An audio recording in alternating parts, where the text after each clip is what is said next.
So resistors in parallel work quite differently than resistors in series. In series, every resistor you add gets in the way and causes the resistance to go up, right? But when you have resistors in parallel, like this, the resistor is not in the way of the other resistor. They are providing additional paths. If you think about the people flow analogy, if you've ever been stuck in a big auditorium or something and then the doors open so people can leave, you get bottlenecks at all of the doors, right?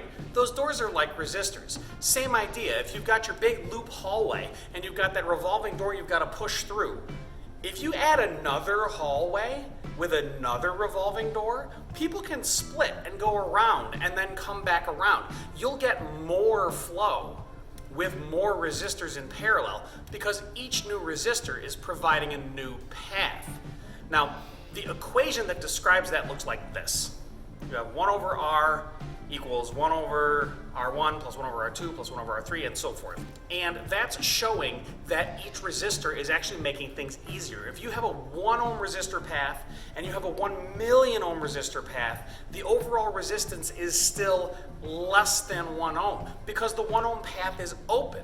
Yeah, that 1 million ohm path is harder by 1,000,000 times, but they can still take the 1 ohm path. Plus some of them can take the 1 million ohm path. So the overall current flow increases even in a situation that extreme.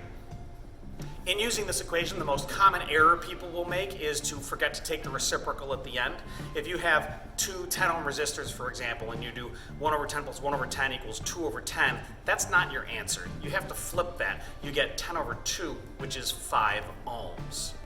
By the way, when you apply this equation to equal resistors, it's really easy. You can just take the resistance of one of them and then divide by however many you have. So 2 100 ohm resistors in parallel, 50 ohms equivalent. 3 of them in parallel, 33.3 ohms equivalent. 4 of them in parallel, 25 ohms equivalent. It's very easy in that particular situation. So let's look at an example problem or two. When electrons are going around this circuit, some of them take the 10 ohm path, and the rest of them take the 5 ohm path, twice as many because it's got half the resistance. We can use Ohm's law to prove that, applying I equals V over R in each case, using the voltage of the battery because they're both hooked directly to it.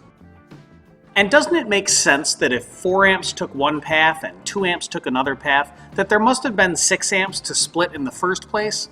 More on that later.